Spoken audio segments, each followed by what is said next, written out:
कहानी सुनाते हैं जिसका नाम है कान। चलिए कहानी शुरू करते हैं। कान।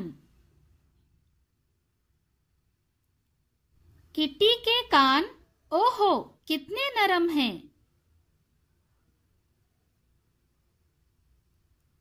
जंबू के कान तो बहुत लंबे हैं।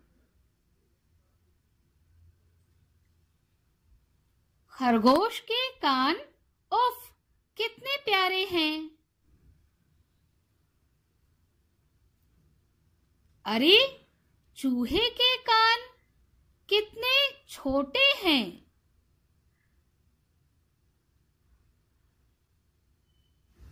ओहो हाथी के कान तो बहुत ही बड़े हैं।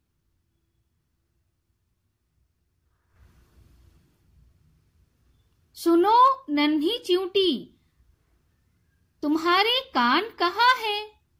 मुझे नहीं दिखते।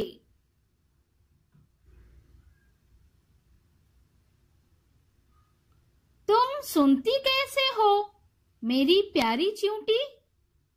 बराए मेहरबानी आओ आकर मेरे कान में बता दो। उम्मीद है आपको ये कहानी पसंद आई होगी। तो ये रहा आज का सवाल आपके लिए।